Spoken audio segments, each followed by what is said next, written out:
Hello guys, आप जो image देख रहे हो इसकी हम कटिंग और स्टिचिंग दोनों करके देखेंगे। तो ये मुझे एक मैडम ने कोलकाता से भेजा है। उनको फर्मा इसका चाहिए, साथ में स्टिचिंग करके भी उनको देखना है कि किस तरह से मैं स्टिचिंग करता हूँ। तो शायद वो भी देख के उनको फॉलो करना है। तो उस हिसाब से मुझे बोला है उन्होंने कि आप ज़रा स्टिचिंग करके भी मुझे भेज देना थोड़ा एक इसका ब्लाउज रफ़ कपड़े पे। तो मैं इसका स्टिचिंग और कटिंग दोनों करके उनको भेजने वाला हूँ। उन्होंने बोला है कि मुझे मेजरमेंट नहीं दिया है, बोला कि 10 नंबर डमी होता है, उसके मेजरमेंट से आप करके मुझे भेज दो। तो मैं 10 नंबर डमी के हिसाब से उनको कटिंग करके स्टिचिंग करके आज भेजने वाला हूँ। तो मेरा आज का कटिंग डिफरेंट होगा। आप इसको ध्यान से देखो, जो मैं हमेशा करता हूँ इससे बहुत ही अलग होगा। तो देखिए मैंने ये किस तरह से बना लिया है, इसको किस तरह से बनाया है मैं इसका वीडियो आगे मैं बताने वाला हूँ। लेकिन इसका फिटिंग देखिए, फिनिशिंग देखिए किस तरह का दिखता है। आप लोग अच्छी तरह से देखो कि इसका फिनिशिंग कैसा है। कोई पिन नहीं लगा हुआ है, कुछ भी नहीं है। आप बराबर ध्यान से देखो, सब जगह देखो किस तरह से चिपक के बैठा है, किस तरह का फिटिंग आया है। तो इसको किस तरह से कटिंग करके किस तरह बनाना है ये आगे आप मैं इस वीडियो में बताने वाला हूँ। तो पूरा वीडियो आप लोग देखना और देखना कि मैं किस तरह से अलग कटिंग करके मैं दिखाता हूँ। तो इसको ध्यान से आप देखो, पूरी तरह घुमा घुमा के। वो हो सकता है वो सिंपल से अलग होगा, लेकिन इसमें मिस्टेक नहीं है कुछ भी, कहीं से फिटिंग कुछ भी कोई प्रॉब्लम नहीं है। थोड़ा अलग हो सकता है कि आप देखोगे तो थोड़ा चेंजिंग मिल सकता है, लेकिन फिनिशिंग फिटिंग आप देखो कहीं से कुछ भी, कहीं भी एक रिंकल नहीं है, लूज नहीं है, हर जगह चिपक के बैठा हुआ है। तो क्योंकि जिस मैडम ने दिया था मुझे डमी का ही मेजरमेंट दिया है, बोला है कि 10 नंबर डमी से आपको बना के देना है, ताकि ये साइड से साइड भी पूरा मैच करके मैंने बनाया है। यानी साइड का शोल्डर का सीम भी एकदम मैच है। शोल्डर भी आप देखोगे, नज़दीक से देखे होगे, वो भी एकदम मैच होगा। तो आप जो भी इसका देख रहे हो एकदम परफेक्ट, कहीं से भी लूज टाइट नहीं है। तो इसको एकदम ही आसानी तरीके से मैं आपको बताऊंगा कि किस तरह से कटिंग करना है और किस तरह से बनाना है। तो बिल्कुल मेरा जो हमेशा मैं करता हूँ उससे थोड़ा अलग हटके मैं कटिंग करने वाला हूँ, जो आप भी देख के चकरा जाओगे, शायद आपके पल्ले ना पड़े। लेकिन गौर से इसको देखना और ध्यान से देखना कि किस तरह से मैं कटिंग किया हूँ। अगर डमी को हम करते हैं डमी के मेजरमेंट से तो किस तरह का होता है, और बॉडी से करते हैं तो हम अलग बनाते हैं। तो डमी का थोड़ा डिफरेंट होगा, क्योंकि डमी का साइज़ जो है अलग होता है। उसका जो बनाने का तरीका है डमी का, क्योंकि वो कड़क होता है। कड़क मतलब कि वो बॉडी में और डमी में बहुत फ़र्क होता है। तो इसलिए इसका फिटिंग अलग होना चाहिए। और जो मेन बनाते हैं हम लोग किसी क्लाइंट के लिए, उसका फिटिंग अलग होता है। तो हो सकता है कि ये डमी पे इस तरह का फिटिंग हो और शायद क्लाइंट पे ऐसा ना आए, और इस तरह से हो सकता है, ऐसा बोल नहीं सकते। तो देखिए अभी चलिए शुरू करते हैं वीडियो। तो सबसे पहले एक पेपर ले लेना है और इस तरह से एक निशान लगाना है। तो आप देखते जाओ कि मैं किस तरह से इसका कटिंग कर रहा हूँ और किस तरह से स्टिचिंग करूँगा। तो स्टिचिंग करके भी दिखाने वाला हूँ। ये वीडियो लंबा होगा लेकिन आपको ध्यान से देखना है। तो देखिए मैं डार्ट पॉइंट 10 पे लगाया और लेंथ 14 इंच पे लगाया, क्योंकि ये लंबा नहीं रखना है। जिस तरह का ये पैटर्न है उस तरह से हम करेंगे। तो इस तरह से करना है। और मैंने सेंटर निकाला 4 इंच पे, पौने 4 पे निकाला है, क्योंकि हमारा इसका बस्ट मैंने मेजर किया था तो ये अपर चेस्ट 37 आया था, 37 हाफ के करीब आया था। और फुल बस्ट जो है वो 38 के करीब आया था, 38 हाफ। तो इस तरीके से मैंने मेजर किया अपने डमी को, तो इस तरह से आया था। और निशानों को इस तरह मैंने बड़ा कर लिया है, और बड़ा करके और मैंने लंबा कर लिया वेस्ट का खास करके। और ये भी देखिए शोल्डर का सीम लगा देंगे तो 3 इंच पे लगाना है। इस तरह से हमारा जो शोल्डर है वो 15.5 है, और इस तरह से 1 इंच डाउन कर देना है। तो 15.5 है तो पौने 8 पे लगा के मैं इस तरह से डाउन कर दिया। ठीक है, तो इस तरह से निशान लगा लेना है पहले। उसके बाद हमको क्या करना है कि यहाँ पे हमको अगर ब्रॉडिंग को बढ़ाना है तो इस तरह से आधा इंच और बढ़ा लेंगे, 3.5 पे रख लिया मैं। और यहाँ पे 1 इंच एक सूत का बढ़ा लिया मैंने इस तरह से ब्रॉडिंग का, यानी कि शोल्डर सीम को मैंने बढ़ा लिया। अब यहाँ से शोल्डर से नापोगे तो आपको 3 इंच माइनस लगेगा। जब भी हम 1 इंच 1.5 इंच माइनस करते हैं, 3 इंच माइनस है। इस तरह से मैंने एक ब्रॉडिंग का निशान अंदाज से लगा दिया, और इस तरह 5 सवा 5 पे मैंने इस तरह डाउन कर दिया, क्योंकि वहाँ से मैं प्रिंसेस कट का शेप देने वाला हूँ। तो ये शेप नीचे ऊपर आप कर सकते हो, कोई दिक्कत नहीं है। और यहाँ पे पौना इंच मैंने माइनस कर लिया है, जो भी हमारा बस्ट का सेंटर था उससे। तो इस तरह माइनस कर लेंगे तो ये बराबर इस तरह से हो जाएगा, क्योंकि शेप लगाएंगे तो बराबर बैठेगा। तो इस तरह से शेप के लिए मैंने किया है, क्योंकि बस्ट सेंटर से पौना इंच मैंने माइनस किया है ताकि शेप अच्छी तरह से आए। और ऊपर मैंने पौना इंच का डाट लगाया है, यानी कि 3-4 इंच का डाट का निशान लगाना है। और इस तरह से दोनों निशानों को बराबर करना है, यानी दोनों सीम जो होता है जो हम जॉइंट करेंगे वो दोनों इक्वल करके मैंने निशान लगा लिया। और इस तरह का शेप दे दिया हमारा प्रिंसेस कट के लिए। तो डमी को मैंने नापा था तो उसका जो है 1 इंच का ही फ़र्क आया था, यानी कि अपर चेस्ट और चेस्ट में। लेकिन मैं किसी क्लाइंट को अगर पहनाना है तो आपको इस थोड़ा बढ़ा के लगाना है। तो देखिए मैंने 3.5 के करीब मैंने लगा लिया। तो 3.5 लगाएंगे तभी ये कप्स अच्छी तरह बैठेगा। तो मैं कप्स लगाने वाला हूँ, इसलिए मैं आपने इमेज देखा मुझे कि मैंने जो वीडियो डाला था उस हिसाब से जो भी मैंने दिखाया इंट्रो में, तो वो कप्स के साथ बनाया था, तो इसलिए मैंने इतना मेजरमेंट लिया है। तो इस हिसाब से मैंने कर लिया। यहाँ से अब नापेंगे तो 7 इंच पे निशान लगाना है। थोड़ा माइनर पे ही लगाना है, हल्का सा 1/4 इंच लगाओ या 1-2 सूत इस तरह लगाना है। ऊपर से मैंने आज नापा है लेंथ, उसको लेंथ मैंने ऊपर से नापा है जो आप देख रहे हो शोल्डर सिम का, यानी शोल्डर डाउन का, क्योंकि हमेशा मैं वहाँ से नहीं नापता हूँ, इस बार यहाँ से नापा हूँ। और जितना अपर चेस्ट था उससे मैंने आधा इंच बढ़ा के निशान लगा लिया। पहला निशान उतने पे लगाया और दूसरा बढ़ा के लगा लिया। वो हमेशा मैं करता हूँ उसी हिसाब से।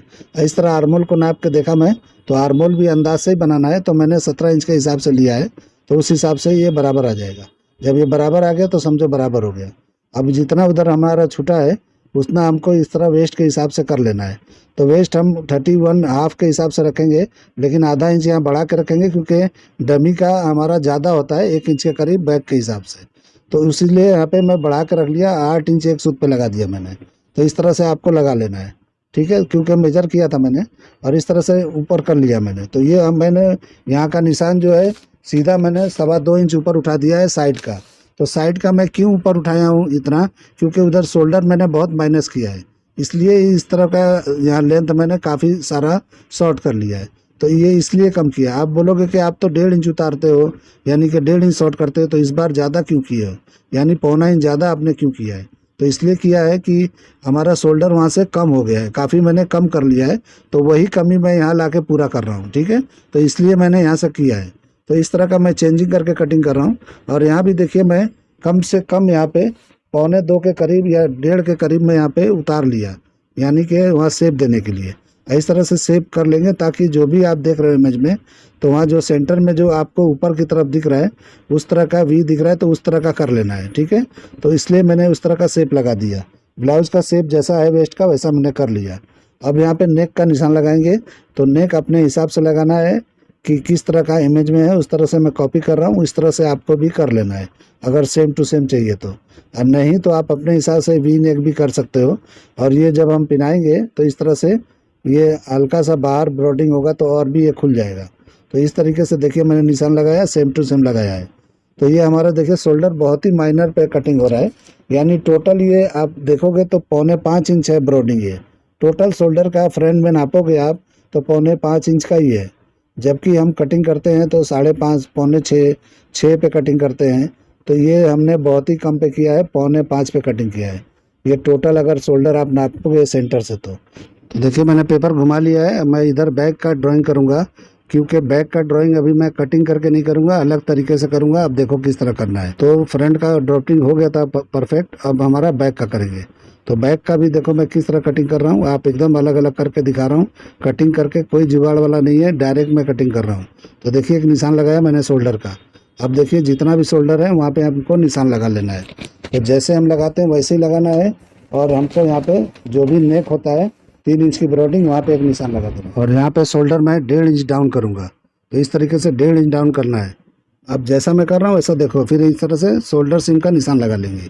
तो देखिए कितना क्रॉस हो रहा है, आप ध्यान से देखो कितना क्रॉस हो रहा है, इसमें कितना फ़र्क है। अब हम फ्रंट का काफ़ी सारा 3 इंच माइनस किए थे, यहाँ पे सिर्फ 1 इंच माइनस कर रहा हूँ मैं। अभी देखो ये डीप नेक है, फिर भी मैं 1 इंच माइनस कर रहा हूँ। और जितना शोल्डर सिम है हमने रखा है फ्रंट का, उस पर 1 इंच एक सूत उतना ही मैंने निशान लगा लिया। और यहाँ देखिए मैं शोल्डर डाउन कर रहा हूँ, नीचे से कर रहा हूँ और 8 इंच पे कर रहा हूँ, जबकि मैं ऊपर से वहाँ से कम किया था। तो उस हिसाब से आप देखते जाओ, ध्यान से देखो। यहाँ पे सीधा मैंने मार्किंग कर दिया। अब मैं जो भी है फ्रंट को माइनस करूँगा, जितना भी फ्रंट हमारा आ रहा है। तो देखिए 10 इंच आ रहा है और यहाँ से 10 इंच को हम माइनस कर लेंगे। तो जो हमारा डाट का था वो माइनस करके, और जो भी हमारा अपर चेस्ट बनता है उसके हिसाब से मैं निशान लगा लूँगा। तो देखिए वो उतना हम जो भी डाट में जाने वाला है फ्रंट का उतना बढ़ा के मैंने निशान लगा लिया। यानी 37 था तो 37 और जो भी 1.25 इंच का था मैंने बढ़ा लिया है इस तरह से और निशान लगा लिया। अब देखिए हमारा जो शोल्डर था उससे आधा इंच मैं यहाँ माइनस कर लिया। फ्रंट की तरह ताल निकालते वैसा मैंने कर दिया है। यानी कि जो भी शोल्डर से 1 इंच मैंने माइनस किया था शोल्डर को, यहाँ आके 1.5 इंच टोटल माइनस हो गया। तो इस तरह से करके मैं ऐसा शेप दे दिया बैक के लिए। ये बैक है, फ्रंट नहीं है। तो बैक का आर्मोल देखो कितना बड़ा हो रहा है, लेकिन ये बड़ा नहीं है। अब हम क्या करेंगे, यहाँ पे साइड का सीम नापेंगे। तो जितना यहाँ का साइड है वही साइड हम यहाँ बैक में ले लेंगे। तो इस बैग का जो है आर्मोल बड़ा क्यों आता है, क्योंकि डमी के हिसाब से हम बना रहे हैं, तो डमी का काफ़ी बड़ा होता है। तो आप देखो कैसे हो रहा है, तो इस चीज़ को ध्यान देते हुए आप इस तरह से कटिंग करोगे और बनाओगे तो परफेक्ट रहेगा। मैं आपको बना के भी दिखाता हूँ इसको, आप टेंशन मत लो, इसको मैं बना के भी दिखाने वाला हूँ। तो इस तरीके से देखिए अब मैं यहाँ पे सीधा कर लिया, तो इस तरह से एक सीधा निशान मारना है, यानी हमारा लेंथ निकल गया बैक का। तो बैक का लेंथ जैसे फ्रंट का लेंथ है वैसा निकल गया। अब हम क्या करेंगे, यहाँ पे आधा इंच माइनस की तरफ कर लेंगे सेंटर में। सेंटर से मैंने माइनस किया, हमेशा मैं साइड से करता हूँ, बराबर ध्यान दो मैं किधर क्या क्या कर रहा हूँ। ठीक है, तो इस तरह से मैंने किया है। अब हम क्या करेंगे कि हम नापेंगे वेस्ट को। वेस्ट 31.5 है, तो इस हिसाब से 31 या 31.5 है, तो उसको जो है इस तरह से नाप लेंगे कि कितना इंच हो रहा है, और यहाँ भी नाप लेंगे। तो इस तरह से नापने के बाद में अभी ये लोअर चेस्ट पे जब जाएगा तो ये बढ़ जाता है, तो उस हिसाब से हमको बढ़ा के रखना है। तो जितना भी ये बढ़ता है उससे 1 इंच और बढ़ा के हम इस तरह से निशान लगा लेंगे। तो जो भी हम निशान लगा रहे हैं वो डाट लगाने के लिए लगा रहे हैं, तो इस तरह से कर लेंगे तो बराबर हो जाएगा। इस तरह करके अब हमको साइड लगा लेना है, तो इस तरीके से बढ़ा लेंगे तो ये बराबर हो जाएगा। तो जो भी मेजरमेंट है वो और डाट का जो लगाना है वो मैंने बढ़ा लिया यहाँ पे। टोटल इस तरह से मैंने काउंट करके किया है, तो इस तरह से मैंने कर लिया है। अब ये साइड को मैंने बंद कर दिया है, तो ये टोटल देखिए हो गया है। अब हम क्या करेंगे, नेक का अपना जो भी लो रखना है उतना मैं कर रहा हूँ। तो देखिए मैंने अंदाज से रख दिया है, और वहाँ पे हमको मैडम ने ऐसा दिया था, ऐसा वी बैग का दूसरा एक फ़ोटो भेजा था मुझे, तो उस हिसाब से मैं इसको कर रहा हूँ। तो वी नेक ही बनाना है उनको, तो इस हिसाब से मैं कर रहा हूँ। तो इस तरह से एक शेप लगा लेंगे, तो शेप पट्टी से ही लगा लेता हूँ, क्योंकि इतना लंबा नेक है, हाथ से टेढ़ा मेढ़ा होने का डर है, इसलिए मैं शेप पट्टी से कर रहा हूँ ताकि एक जैसा आ जाए। तो इस तरीके से मैंने निशान लगा लिया। तो आप इस तरह से कटिंग करके और बना के देखो। अभी मैं डाट का भी निशान इस पर लगा ही देता हूँ। तो बैक का इस तरह से निशान लगा लूँगा 1 इंच का डाट, तो इस तरीके से लगा लेना है। फिर मैं अपने तरीके से ही कटिंग करूँगा जैसे मैं करता हूँ फोल्ड करके, लेकिन मैं निशान लगा के आपको दिखा देता हूँ कि इस तरह का अगर कटिंग करना है तो ऐसे कर सकते हो, अगर मैं जो कटिंग करता हूँ वैसा करना है तो वैसा कर सकते हो। तो ये मैं अलग इसलिए बता रहा हूँ कि ये डमी के हिसाब से मुझे कटिंग करना था। अब मैं इसी पे कटिंग कर लूँगा मार्किंग पे। मार्किंग पे कटिंग करके उसके बाद में जब भी मैं कपड़े पे करूँगा तो इस तरह बढ़ा के ले लूँगा। तो आप देखो मैं कपड़े पे बढ़ा के किस तरह करता हूँ। खास करके वो मैडम के लिए बोल रहा हूँ, जब भी मुझसे फरमा मंगवाते हैं तो मार्जिन के साथ मंगवाते हैं, तो मार्जिन के साथ आप मत मंगाया करो। आप मेरे तरीके से ही इस तरह से जो भी है मैं कटिंग कर रहा हूँ इसी तरह से करके आप ट्राई करो। आप एकदम परफेक्ट कटिंग करके बनाना जान जाओगे। अगर आपका कारीगर हो या जो भी आपका शॉप वगैरह है तो आप इस तरह से करके कटिंग करवाओ अपने मास्टर से, और बनवा के देखो कि बराबर होता है कि नहीं होता है। तो इस तरीके से मैं अभी आज इस बार जो है फर्मा आपको कटिंग करके बिना मार्जिन का देने वाला हूँ। जिस तरह मैं किया हूँ ये मैं नहीं भेजूंगा, मैं तो अच्छे पे जो जो पैटर्न पेपर होता है उस पर बना के भेजूंगा, और साथ में ये भी आपको भेज दूंगा जिससे मैं बनाया हूँ। तो आप बनाए हुए ब्लाउज़ को भी चेक कर लेना और इसको भी चेक कर लेना। तो जो भी भाई लोग आज तक मेरा बनाया हुआ चेक नहीं किया, आप लोग यही देखे हो कि हाँ बनाता हूँ चेक इन तो होता ही नहीं है, तो ये मैं किसी सब्सक्राइबर को भेजने वाला हूँ। तो वो मैडम जो है इसको चेक कर लेंगे अच्छी तरह से, तो उनसे आप लोग पूछ लीजिएगा कि फिटिंग आया है या नहीं आया है या फिनिशिंग कैसा है, तो आपको रिस्पांस वहाँ से लेना है। मैं इसका कोई रिव्यू नहीं देने वाला हूँ ये अच्छा है ये खराब है। आप लोग वहाँ से जान सकते हो कि उनके पास ये गया है तो कैसा उनको लगा है देख के मेरा काम या जो भी है। तो इस तरीके से आप लोग वहाँ पूछ सकते हो। ठीक है, तो उनको मैं वो कमेंट करेंगे तो आप लोग समझ जाना कि कौन है, या तो मैं उनसे बोलूँगा कि आपका जो भी नंबर वगैरह दे दें तो आप उनसे बात उत करके समझ लीजिएगा। ठीक है, अब देख लीजिए कि ये मैं किस तरह से बैक कटिंग कर रहा हूँ ये मार्जिन छोड़ते हुए। ठीक है, तो इस तरह से करके आपको मार्किंग करके करना है तो करो, नहीं करना है तो इस तरह से डायरेक्ट कटिंग होता है। क्योंकि मैं जब भी वाइट कपड़े वगैरह करता हूँ तो मैं कोई चौक का निशान वगैरह नहीं लगाता हूँ, उससे कपड़े ख़राब होते हैं। लेकिन ये मैं उन्होंने बोला था तो मैं आप लोग के लिए इतना कर रहा हूँ, नहीं तो मैं अपने लिए जब भी बनाता हूँ अपने क्लाइंट के लिए तो कभी इस तरह का नहीं करता हूँ। लेकिन आप लोग को दिखाने के लिए वीडियो बनाने के लिए इतना भी मैं साइड से थोड़ा कर दिया, नहीं तो मैं चौक वगैरह का इस्तेमाल नहीं करता हूँ वाइट कपड़ों पे, क्योंकि ये निशान निकलते नहीं हैं और इससे पूरा फिनिशिंग ख़राब हो जाता है, वो बहुत गंदा दिखता है, डस्टी दिखता है। ठीक है, तो इस तरह से कर लेना है आपको। तो देखिए मैंने बैक का कटिंग कर लिया और इस तरह से निशान लगा लिया। तो जो भी है 2 पल्ले इस बार मैं बिना लाइनिंग, एक ही लाइनिंग के साथ में बिना फ्यूजिंग का आपको ब्लाउज बना के दिखाता हूँ कि ये बिना लाइनिंग का बिना कोई फ्यूजिंग पेपर का भी फिनिशिंग आता है, कैसे आता है मैं वो भी करके आपको इस ब्लाउज में दिखा देता हूँ। क्योंकि मुझे ये उन्होंने बोला था कोई रफ़ कपड़े पे कटिंग करके मुझे बताना, लेकिन मेरे से रफ़ होता ही नहीं है। मैं कुछ भी करता हूँ, मेरे से ख़राब काम होता ही नहीं है। तो आप देखो, मैं ये बिना लाइनिंग, मतलब एक ही लाइनिंग के साथ में, और मैं किस तरह से ब्लाउज़ कटिंग करके स्टिचिंग करके आपको दिखाता हूँ। तो इसको बराबर वीडियो को देखो कि अगर आप जो है डबल लाइनिंग नहीं भी डालना चाहते हो और आपके पास मोटा कपड़ा है जो कप्स लगाने के बाद में ट्रांसपेरेंट ना दिखाई दे, कप्स वगैरह ना दिखाई दे, तो किस तरह से आप कर सकते हो वो मैं आज दिखाने वाला हूँ। तो मैं इसको ब्रॉकेट पे बनाया हूँ, वाइट कपड़े पे, मतलब वाइट ब्रॉकेट है उस पे मैंने किया है। तो इस तरह से देखिए, हर चीज़ को मैं रख रख के साइड में इस तरह का निशान लगा के, जितना फुट पट्टी है इस तरीके से करके मैं निशान लगा लेता हूँ बढ़ता हुआ, और साइड में बढ़ा के लगाना है और बाकी जगह पे आपको उतना ही लगाना है जितना पकड़ के आप स्टिचिंग करते हो। तो इस तरह से कटिंग करके बनाओ और देखो कि किस तरह का फिटिंग आता है, किस तरह का फिनिशिंग आता है।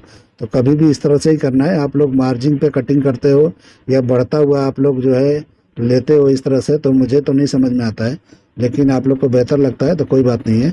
तो देखिए, मैंने वो लाइनिंग को कटिंग कर लिया, मेन पार्ट को कटिंग कर रहा हूँ। तो लाइनिंग में आज सिंगल पे ही कटिंग करके आप लोग को दिखाने वाला हूँ कि किस तरह से सिंगल पे भी कटिंग करके अब बनाया जा सकता है फिनिशिंग वाला ब्लाउज।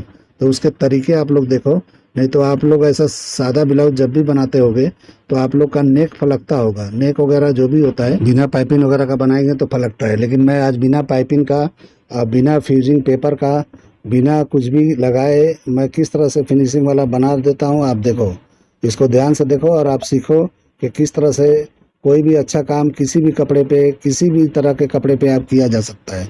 जॉर्जेट हो, कुछ भी कपड़ा हो, कोई भी हो, एकदम बिना, मतलब ट्रांसपेरेंट वाला भी ब्लाउज बनाना है और बिल्कुल गला फैलना नहीं चाहिए, यानी फलकना नहीं चाहिए, तो वो किस तरह से बनेगा वो भी मैं किसी दिन बता दूंगा।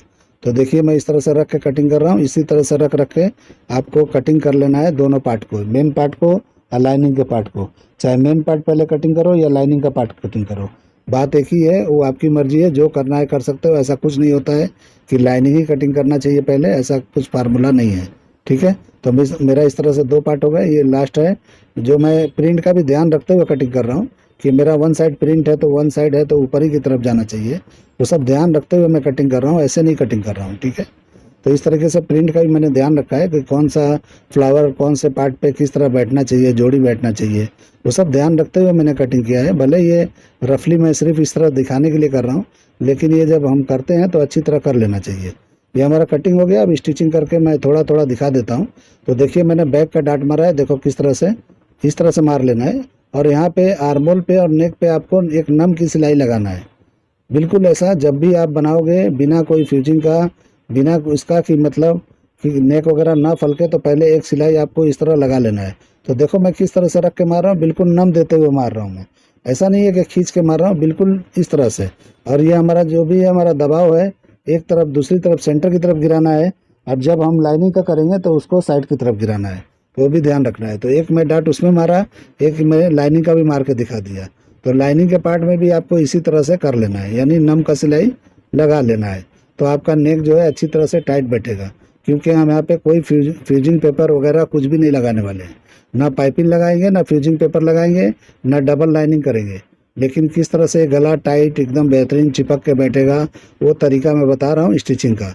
अब देखिए, हमने वो कर लिया है, अब हम इसको ज्वाइंट करेंगे प्रिंसेस पार्ट को। तो प्रिंसेस पार्ट को इस तरह नाप के देख लेंगे, छोटा बड़ा का कोई भी चांस अगर लगता है तो पहले से ही चेक कर लो, और जो भी बड़ा लगता है उसको आप थोड़ा सा नम देते हुए इस तरह से ज्वाइंट करते हुए चले जाओ। तो ऊपर का पार्ट हल्का सा नम दे के मैं चढ़ा रहा हूँ, इस तरह से ही आपको भी चढ़ाना है जैसे मैं कर रहा हूँ। तो इस तरीके से चेक कर लिया जाता है ताकि छोटा बड़ा ना हो। तो देखिए, ज़रा भी छोटा बड़ा नहीं हुआ है, परफेक्ट हुआ है। तो मैं एक दिखाया, एक नहीं दिखाया, इसी तरह से मैं करने वाला हूँ। तो इस तरह से मैंने जॉइंट कर लिया। अब इसी तरह से हम क्या करेंगे, लाइनिंग के पार्ट को भी सेम कर लेंगे। तो लाइनिंग के पार्ट को हम क्या करेंगे कि इस तरह से ज्वाइन करके एक सिलाई मार देंगे ऊपर से, लेकिन हमने मेन पार्ट को नहीं मारा है, उसको हम चिरवा कर लेंगे प्रेस से, ताकि और फिनिशिंग में बेहतरीन, मतलब चार चांद लग जाए, मतलब कि फिनिशिंग और बेहतरीन हो जाए। तो देखिए, अंदर वाला पार्ट है, इसको हम एक सिलाई मार लेंगे, ताकि ये अंदर रहता है, या इससे कोई वो नहीं रहता है। लेकिन अगर अंदर सिलाई मार लेते हो तो क्या होता है कि सारा कपड़ा खुल जाता है और आपको ज़्यादा प्रेस और उसका झंझट यहाँ नहीं रहता है। तो इसलिए हमको यहाँ पे अंदर वाले पार्ट पे सिलाई लगा लेना है, और इस तरह से यहाँ पे हमको नम का सिलाई इस पर भी लगा लेना है। जो भी फ्रंट का भी पार्ट है, बैक का पार्ट है, आर्मोल का है, नेक का है, और नीचे अगर राउंड वाला पार्ट है वहाँ भी आप एक नम सिलाई मार लो, ताकि आपका अच्छी तरह से अपनी जगह पे रुका रहे। तो देखिए नेक है, इस पे लगाना ज़रूरी है, नहीं तो नेक ही ज़्यादा फैलता है यानी फलकता है, तो फलकता है तो मज़ा नहीं आता है, लूज लूज होता है, अल्टर आता है, तो फिर आप वहाँ पे डाट की ज़रूरत आपको पड़ जाएगी। लेकिन मैं ये जो कटिंग किया हूँ आपको इसमें कोई डाट की ज़रूरत नहीं पड़ेगी। तो मैं उस हिसाब से इतना सारा माइनस अब प्लस करके जो कटिंग किया मैंने नेक को और शोल्डर को, ये वही वजह है कि इसमें आपको डाट नेक पे लगाने की कोई ज़रूरत ही नहीं है। इस तरह का कटिंग करोगे आपको कोई फ्रंट में नेक का जो पार्ट होता है उसमें डाट की ज़रूरत ही नहीं है। ठीक है, तो देखिए किस तरह बैठा है बिना कप्स का। तो देखिए इस तरह से आप शोल्डर मार लेंगे। तो देखिए मैं इसको भी शोल्डर मार रहा हूँ, लेकिन कोई लाइनिंग वाइनिंग मैंने नहीं जमाया है इसमें, और एक ही लाइनिंग में रखा हूँ, उससे पलटी करने वाला हूँ। तो इस तरह से शोल्डर मार देना है और मार के इसको भी चिरवा करना है। चिरवा करेंगे तो ही खूबसूरत बनता है। तो इस तरह से चीर देंगे और बाद में हम लाइनिंग से पलट देंगे। तो अभी चाहिए तो आप प्रेस मार सकते हो, नहीं तो बाद में कर लेना। अब हम यहाँ पे हुक आई की आई पट्टी बना रहे हैं, तो इसको हमको बराबर जो भी सीम रखा है मैंने बैग में उसके हिसाब से नाप के और आपको इस तरह से कर लेना है। तो जितना चौड़ा है उतना चौड़ा पे सिलाई मार के आपको बना लेना है, ताकि उसमें अंदर फिट करके अब बाद में हम पलटी करके उसमें फिट कर देंगे, और बाद में कच्चा करके और लगा लेंगे, और बाद में हम पलटी करने के बाद में हमारा फिक्स हो जाएगा। तो देखिए हमारा ये हो गया है, इस तरह से कर लेना है। तो ये हमारा ये पैक हो गया। अब इतना बड़ा चाहिए था उतना हमने कर लिया है। अब वो हमको बराबर कर लेना है एक जैसा इक्वल, और उसको बराबर चाट के हमको उस पर फिट कर देना है पहले, यानी लेफ़्ट साइड में हमको फिट करना है, राइट साइड में नहीं करना है। कभी भी ब्लाउज में लेफ़्ट साइड में ही होता है ये फिट, राइट साइड में हुक लगता है, तो उस हिसाब से आपको करना है। तो इस तरीके से कर लोगे तो ये बराबर हो जाएगा। तो देखिए मैंने कर लिया है। अब हम क्या करेंगे, पलटी करेंगे, किससे, लाइनिंग से। तो एक ही पार्ट मैंने किया था, आपको बताया कि डबल लाइनिंग नहीं किया हूँ, लेकिन मैं पलटी करके ही बनाऊंगा इसको भी। तो इसका भी शोल्डर मार लेंगे लाइनिंग का, और इस तरह से मैंने कर लिया था। जो भी है आपने देखा था, एक प्रिंसेस कट का पार्ट मैंने ज्वाइंट किया था। तो इस तरह से पूरा स्टिचिंग इस तरह से आप समझ सकते हो, कोई इसमें दिक्कत नहीं होने वाला है। मैं इतना कम नहीं दिखा रहा हूँ कि आप जो है समझ ही नहीं पाओगे। तो इस तरीके से मैं दिखा दिया इतना कि आपको बराबर समझ में आता होगा। तो मैं उम्मीद करता हूँ कि आप लोग मेरे इस कटिंग को, स्टिचिंग को फॉलो ज़रूर करोगे। और बहुत लोग का मुझे कमेंट आता है व्हाट्सएप वगैरह पे, वो लोग बहुत खुश हैं। वो बोलते हैं कि आपका कटिंग करने का तरीका, स्टिचिंग का बहुत ही मुझे पसंद आता है। तो मुझे बहुत सारे मैसेज आते हैं, तो मुझे बहुत खुशी मिलती है। तो मैं ऐसे ही खुश हो जाता हूँ, मुझे और कुछ नहीं चाहिए। इंसान को खुशी से बढ़ के और क्या चाहिए होता है। तो इस हिसाब से मैं खुश हो जाता हूँ। जब आप लोग खुश होते हैं तो मुझे भी खुशी मिलता है। तो देखिए मैं किस तरह से कर रहा हूँ, इसी तरह से आप लोग को करना है। देखिए बिल्कुल हल्के हाथों से, मैं कोई खींच नहीं रहा हूँ कोई भी पार्ट को, यानी बिल्कुल ऐसा रखते जा रहा हूँ, सिलाई लगाते जा रहा हूँ। तो पहले भी मैंने नम का सिलाई मारा था, और अभी भी मैं एकदम बराबर पे ऐसे रखते जा रहा हूँ, मारते जा रहा हूँ। यानी कहीं भी आपको खींचना नहीं है, भले थोड़ा थोड़ा दूरी सिलाई मारना है, कोई बात नहीं है, लेकिन आप इस तरह से बराबर करते हुए मारो। दोबारा एक सिलाई और हमको मारना है, क्योंकि इसलिए दोबारा हमको मारना है कि हम एक और जो डबल पट्टी यानी डबल टेप जो हम रखते हैं जो फिनिशिंग के लिए, जब पलट के प्रेस वगैरह लगाते हैं, तो उसके लिए हमको ज़रूरी होता है कि एक सिलाई और मारना है। तो उसमें हम टेढ़ा मेढ़ा जो भी होगा उसको सही कर लेंगे। तो इस तरीके से कर लेना है। उसके बाद देखिए डबल पट्टी में रखा हूँ, अब हम मारेंगे तो परफेक्ट सिलाई मारना है, यानी जो भी टेढ़ा मेढ़ा होगा उसको सुधारते हुए और इस टेप को उसमें फिट करते हुए जाना है, ताकि जब हम पलटी करेंगे तो अच्छी तरह से ये चिपक जाएगा नेक वगैरह, तो ये फलकेगा नहीं। तो इससे भी ये रुक जाता है। तो ये भी एक नेक नहीं फलकने के लिए ये अच्छा चीज़ है कि आप इस तरह से करोगे तो आपका जो है नेक फलकेगा नहीं। तो इसका इस्तेमाल मैं करता हूँ, आप लोग भी शायद करते होगे तो ठीक है, नहीं करते होगे तो करके ट्राई कर लो आप लोग। तो इस तरह ट्राई करोगे तो ज़्यादा महंगा नहीं आता है, ये 20 रुपये का ऐसा ये बंडल आता है, ज़्यादा महंगा नहीं आता है, तो आपके काम में आएगा। तो आप लोग ऐसा रख के प्रेस से इसको जब करोगे तो आराम से चिपक जाता है, और मार्जिन वगैरह अच्छी तरह से अंदर ही रहता है, बाहर की तरफ लाइनिंग इस तरह बाहर नहीं आता है। और कोई ऐसा ज़रूरत नहीं पड़ता है कि आप लोग को वहाँ पे टाका लगाने की ज़रूरत है या ऊपर से कोई सिलाई मारना है। तो इस तरह से सिलाई हम नहीं दिखाते हैं, और अंदर के पार्ट को हम इस तरह से एक सिलाई मार लेंगे। तो इस तरह से पूरा का पूरा बाहर की तरफ लाइनिंग निकल जाता है। तो ये जो जॉइंट किया उसी का जो है, उसी के ऊपर हमको लाइनिंग के पार्ट पे मारना है, बिल्कुल लब पे सिलाई मारना है, यानी कि एकदम किनारी पे। तो इस तरह मारते हुए जाओगे तो कपड़ा पूरा खुल जाता है। तो पूरा जहाँ जहाँ मैंने सिलाई मारा है उसको इस तरह से कर लेंगे। जब पूरी सिलाई हो जाएगी तो हमको क्या करना है कि अब प्रेसिंग पे जाना है, और इसको अच्छी तरह संभाल के प्रेसिंग पे अच्छी तरह बिठा देना है। तो बिठाओगे तो प्रेस में भी खींचना नहीं है, प्रेस पे भी मारने का तरीका होता है। तो इस तरीके से प्रेसिंग भी करके जब सही से मारोगे तो अच्छी तरह हो जाएगा। तो फिनिशिंग अगर आप काम करते हो तो प्रेस भी मार मार के बनाया करो। तो उससे क्या होता है कि जो भी आप कपड़े बनाते हो उसके अंदर और खूबसूरती आती है। अब बहुत लोग क्या करते हैं, पूरा स्टिचिंग करने के बाद में लास्ट में प्रेस करते हैं, लास्ट में इंटरलॉक करते हैं, तो वो ज़रूरी नहीं होता है। आप एक सिलाई मारो और जहाँ इंटरलॉक की ज़रूरत है वहाँ पहले इंटरलॉक मारो, उसके बाद तुरंत प्रेस मारो। अब प्रेस मारने के बाद फिर आगे बढ़ो, फिर जाके फिर स्टिचिंग करो, फिर इंटरलॉक की ज़रूरत पड़ती है तो फिर इंटरलॉक मारो और फिर प्रेस मारो। अगर इंटरलॉक की ज़रूरत नहीं है, प्रेस की ज़रूरत है, तो वहाँ पे पहले प्रेस मारो, फिर आप जाके इस तरह से स्टिचिंग करो। तो आपके काम में जो है बहुत खूबसूरती आएगी। भले आप समझते हो कि टाइम ज़्यादा लगेगा, कुछ टाइम नहीं लगेगा, क्योंकि जो भी आपको करना है वो तो करना ही है, चाहे पहले कर लो या बाद में कर लो। आपका तो और बॉडी अच्छा रहेगा कि बार बार एक जैसा लगातार बैठना नहीं पड़ेगा मशीन पे। उठ उठ के कभी प्रेस कर रहे हो, कभी इंटरलॉक कर रहे हो, तो आपका बॉडी भी रिलैक्स रहेगा, अच्छा रहेगा। मेरे इधर बस इसी टाइप का काम होता है, इसी टाइप का हम लोग काम करते हैं और कराते हैं। जो भी है हमारे कारीगर इसी टाइप का काम करते हैं, क्योंकि मैं फिनिशिंग पे बहुत ध्यान देता हूँ और फिनिशिंग लेता हूँ कारीगरों से, क्योंकि कभी भी फिनिशिंग का काम कराएंगे तो कभी भी आप चार्ज वगैरह ज़्यादा कर सकते हैं कस्टमर से, क्लाइंट से। तो इसलिए जो है फिनिशिंग पे ध्यान देना ज़रूरी होता है, तो और आपको भी अच्छा लगेगा और फिनिशिंग के साथ काम करोगे तो मज़ा आएगा। तो उस तरीके से देखिए मैंने कर लिया था, और नीचे का भी मैंने पलट लिया है, यानी कि नीचे का जो बैक का पार्ट है उसको मैंने पहले कर लिया था और फ्रंट को मैंने अभी कर लिया, यानी कि नीचे के जो भी वेस्ट का पार्ट है वो भी हमने पलट लिया है। अब हम क्या करेंगे, कप्स लगा देंगे। तो ये कप्स लगा के आपको दिखा देता हूँ कि जो पहले भी आपने मेरे वीडियो में देखा होगा कि मैं कप्स वगैरह थोड़ा ढीला करके लगाता हूँ, ताकि वो अच्छी तरह से इधर उधर सरकना हो तो सरक जाता है। मतलब कभी भी एकदम से फिक्स करने पे क्या होता है कि एकदम एक जगह से रुक जाता है, तो कभी कभी बराबर सही जगह नहीं होता है तो दिक्कत करता है। तो थोड़ा इतना ऑप्शन रखना चाहिए कि कभी भी आपको इधर उधर होना हो कप्स को अपने बॉडी के हिसाब से तो हो जाए। तो इसलिए मैं उस तरह से थोड़ा लूज़ रखता हूँ। तो लूज़ करके मैंने लगा दिया, कटिंग कर दिया, ठीक है। अब मैं आर्मोल को भी थोड़ी थोड़ी दूर जो है छोड़ के सेंटर वाले पार्ट को बाकी पलट लूँगा, क्योंकि आर्मोल हम पूरा नहीं पलटी कर पाएंगे, क्योंकि शोल्डर स्ट्रेप बहुत ही पतला है। तो इसलिए मैं इसको पलटी करूँगा थोड़ी थोड़ी दूर तक। ऊपर का देखो मैंने छोड़ा है और नीचे का देखो मैं पलटी कर रहा हूँ। तो इस तरह से दोनों तरफ से मैं इस तरह से करके पलट लूँगा। तो मैं इतना ही दिखा देता हूँ, इससे आप समझ लेना कि पलटी किया जा सकता है, लेकिन फुल नहीं करना है, क्योंकि फुल करोगे तो नहीं हो पाएगा। और इस तरह से करके टेप भी यहाँ भी लगा लेना है, ताकि हम पलटी करेंगे तो आर्मोल भी चिपक जाएगा। तो इस तरीके से अगर टेप लगा के आप करते हो, ये डबल टेप है, तो इससे क्या होता है कि आपका जो फिनिशिंग में मतलब खूबसूरती आती है, अच्छा दिखता है। और इस तरह जो भी राउंडिंग पार्ट है कटिंग कर दिया जाता है। तो इस तरह से कट कर लेंगे, और मैंने पलट के ले लिया प्रेस वगैरह करके। अब साइड बंद कर रहा हूँ मैं। तो इस तरीके से थोड़ा शॉर्ट दिखा रहा हूँ वीडियो, लेकिन आप लोग को बराबर समझ में आता होगा। आर्मोल देखो किस तरह से मैंने पलटी किया है, और इस तरह साइड बंद कर दिया। अब साइड हमको आधा इंच के करीब या पौना इंच के करीब इस तरह पकड़ के हम एक सिलाई अंदाज से लगा लेंगे। तो क्या करना है, पहले अंदाज से ही सिलाई लगाना है। ऐसा ज़रूरी नहीं है कि मेजरमेंट करके यहाँ लगाना है, ऐसा कुछ नहीं है। तो पहले एक कच्चा सिलाई मार लेंगे, इसको कच्चा ही बोलते हैं, जबकि हम ऐसे ही अंदाज से लगा रहे हैं। उसके बाद हम मेजर करके और बराबर फिक्स वाला सिलाई मारेंगे। तो देखिए जो भी है इस तरह से कर लेंगे, एक जैसा इक्वल मारना है दोनों तरफ। और अब हमको इस तरह से खोल के दिखाया मैं किस तरह दिख रहा है। अब देखिए वो निशान दिख रहा है पटले का, उसके हिसाब से वहाँ से मैं नापते हुए आ रहा हूँ। क्योंकि लो नेक है तो इसी तरह नापना है, हाफ ही नापूंगा मैं। तो ये देखिए 2 इंच ज़्यादा हो रहा है, 4 इंच ज़्यादा हो रहा है टोटल। तो टोटल 4 इंच ज़्यादा है, तो हम ये माइनस करेंगे। तो 4 इंच में ऐसे यहाँ लिख लिया।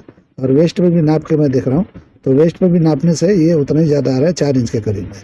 तो 4 इंच यहाँ से भी दबाएंगे तो देखिए कितना मार्जिन के साथ एक्स्ट्रा आ रहा है। तो ये देखिए इतना एक्स्ट्रा है। तो हाफ मैंने नापा तो 2 इंच हो रहा है, यानी टोटल 4 इंच है।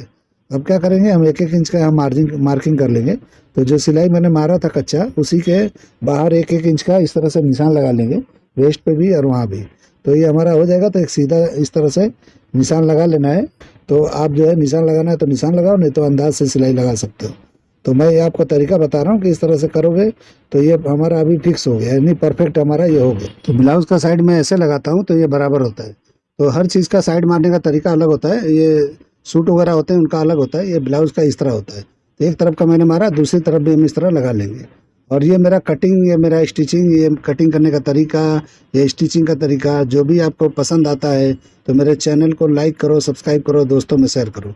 और जो भी भाई लोग अभी तक मेरे चैनल को सब्सक्राइब नहीं किए हो, आप लोग ज़रूर कर लो, ताकि जो भी मैं वीडियो डालूँ आप लोग को नोटिफिकेशन मिले और आप लोग जो है हमारे वीडियो को पूरी तरह से देख सको, वॉच कर सको, ठीक है।